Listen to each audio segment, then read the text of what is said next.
উমা গো কিতাবের নাম ছোবেটা তোর উমা গো কিতাব।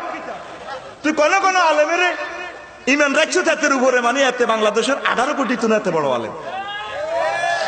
এই বেটা ইমাম আবু হানিফা রহমতুল্লাহ আলাইহি 80 হিজরিতে আছে, 150 হিজরির হরে আছে বেটা ইমাম বুখারী। তাহলে ইমাম বুখারীটা আল্লাহ আরো বড় করে এলেছে না? কথা কয় না? আঙ্গ নবী সবার হরে আয় বড় হয়েছে না? আল্লাহ কি বুড়ো হয়েছে? তো তুই হিজ্ঞের ভিত্তি মা হ্যাঁ বেটা আঙ্গ বহুত কিছু মামু কাবলা, তোর বিবেক কুত্তা মুচ্ছি নি। যদি সে ভুল করে ভুল এটা ডিলেট।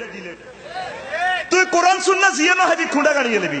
তোর নকশাতে 10, খতিয়ানো 10, বিএসএ 10, সিএসএ 10, আরএসএ 10, দখলও 10। তোরে হাতে 9 ডিসিমিলের কথা কয় তুই মানবি নি? কোরআন সুন্নাতে যা আছে তা মানবি। বুজুর্গ টুইডি কোচ্ছা গারাম তুই যেভাবে চলছে যা আছে আমল ইয়ানো বরবাদ তোর। এই জলাঞ্জলি দিয়ে তুই মাথা নাড়ে। আল্লাহ তোমার গ্রন্থে যা আছে, তোমার নবী সাহেবের কথাতে যা আছে তা আমি মানবো। আমল কমক বেড়া, আমল এত সাইনাস বস্তাল্লা চিন্তা করিচ্ছে গ্রেস লাগাই আল্লাহ তোরে ফাঁস করে দিব। শিরক বেদাত মুক্ত হইতে হইব। আঙ্গু হুজুরে চ্যালেঞ্জ করে, কত কত হুজুর বাংলাদেশে আছে চ্যালেঞ্জের লতা। এই বেয়াদব তোরে চ্যালেঞ্জ করতে কইছে কি? ইসলাম তো আল হালালু বায়্যিনুন ওয়াল হারামু বায়্যিনুন। কোরআন শরীফ ইয়ান তো আঙ্গ মার্কটা আছে। তুই চ্যালেঞ্জের লতা টোকাস কা? মোনাজারা জায়েজ আছে? এই কথা কও কি শুরু হয়ে গেছে দেশটার মধ্যে? আর আটা হুজুর গেটি নেই আল্লাহ ইবাদত করে বেটা। আটা হুজুর গেটি সোজ হইলে সাধারণ আওয়াম গুলারে আল্লাহর লাইনে আনন্দ যাইব। একটারে একটা কি ভেবে একটা বাম পারলে বইতাম যেন কত কিছু শিখিয়ে এলেছে এতে। রসুল আরবি তার সাহাবীদের কাছে প্র্যান্ডের মতো, কত সুন্দর হুজুরের লেসন, ঠিক না? দল লাগায় তো করে এতে আশেপাশে দেখবি দালালি করে। তুই 10-12 বছর হইছ রাগ হচ্ছে, তোরে আল্লাহ বহুত বড় আলেম বানাইছি। তোরে আইবের সময় হাতে বুজুর্গ তুই বেশি বুঝিও না, আকাবিরি তুই বেশি বুঝিও না। তোর নকশা শিখে দিলে 10 ডিসিমেলে খুঁড়া দিব, আকাবির কিতে আবার ইয়ে না কথা কা। তোর বিবেকে আমি এই প্রশ্নটা রাখলাম তোর বন্ধু হিসাবে, তুই ভাবি সাহেব আল্লাহকে যুক্তি করিস বলে আফসারি বাদে কইছে যে কথাটা আসলে ছোট হলা হিসাবে কথা ঠিকই কইছি।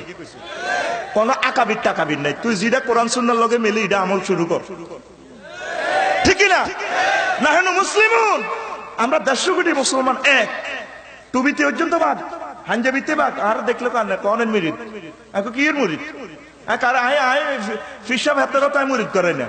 আয় ওই কিতা বজরাতে গ্যাস উড়ে আর কি শোনাই মুড়ি। ও মা আর আর গায়েত নজর লাগাইছে, রাগ হচ্ছে, কথা রেকর্ড হচ্ছে, সারা ওয়ার্ল্ডে চলে যাবে। যাক আলহামদুলিল্লাহ, হেফাজতের মালিক কে? বললাম নজল খোলেন এ সিএনজি ভাম্প বাইসব কিনলে আর গায়ের গ্যাস তোমার মেশিনও হান্দাই যা। এই হুজুরিটা কি পাগলা হুজুর পাইছ যাবে? আপনার গায়ের গ্যাস কিনলে আস্তে, আপনার গায়ের গ্যাস কিনলে আমি মেশিনও হান্দাইব। বললাম ভাই আমি বিশ্ব রোডে তো 250 ফেসারে গ্যাস লেছি, এখন আপনার পাম্পে মেশিন শুরু করতেছে 150, আর টাঙ্কির গ্যাস আপনার মেশিনও হান্দাই যাবে। তুই যার লগে আতলা গাছ, তোর তো আল্লাহ বিবেক দিছে, চিন্তা করবি সে কোরআন হাদিস কোরআন সুন্নাহ জানে কিনা। তার কথাগুলো আমার নকশা দলিলের লগে মিলেনি। যদি আমার রসুল আরবির লগে মিলে আলহামদুলিল্লাহ, কোনো অসুবিধা নেই। যদি আমার আল্লাহর সাথে মিলে আলহামদুলিল্লাহ। শিরক বেদাত এতে ঢুকে দিছে আমার আমলের ভিতরে, ঠিক না? এমনি তো গেছে বরবাদ হয়, আরো বরবাদের ভিতরে হয়ে গেছে কঠিন অবস্থা। এখন নিজে নিজে নিজে নিজে গবেষণা করি, অল্প অল্প করে করে আগা কথা কয় না। আঙ্গ ইবাদতের ভিতরে 80% শিরক বেদাত। কি শিখলাম আর কি আমল করলাম? ওরে কই বালা কথা কইলো কয় এত মুখের দালাল, সিল একটা মারি দেয় এত দালাল। মক্কা শরীফের এটা অপ্রাসঙ্গিক কথা বলে দিয়ে, মক্কা শরীফের ইমাম যে সিটও খাড়ায় নামাজটা পড়ে, এই সিটে স্বয়ং মোহাম্মদ রাসূলুল্লাহ সাল্লাল্লাহু আলাইহি ওয়াসাল্লাম দাঁড়াইছে। এই সিটে 2,24,000 পয়গম্বর দাঁড়াইছে, 2,24,000 পয়গম্বর।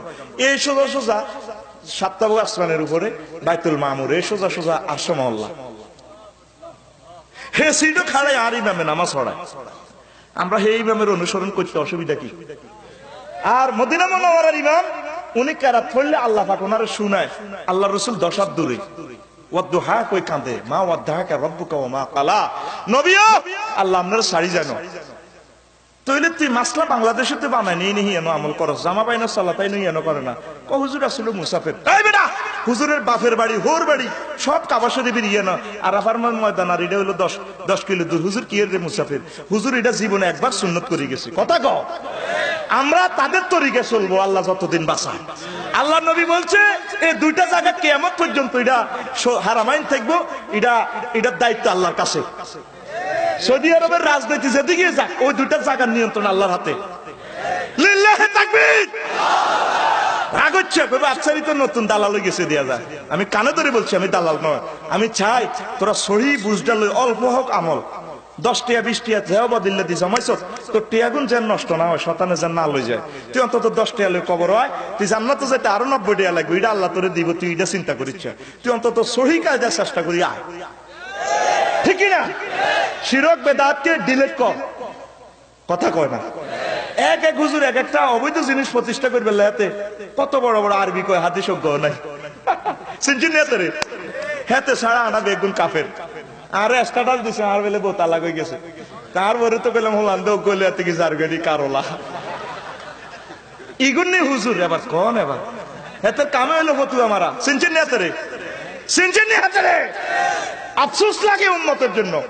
এ কঠিন দিনে উম্মতের এক কলজের মধ্যে নিয়ে আসেন, ফতুয়াবাজি করিয়েন না, যদ্দুর হারেন এদ্দুর বুঝাই দেন, মানুষগুলাকে জাহান্নাম থেকে বাঁচান।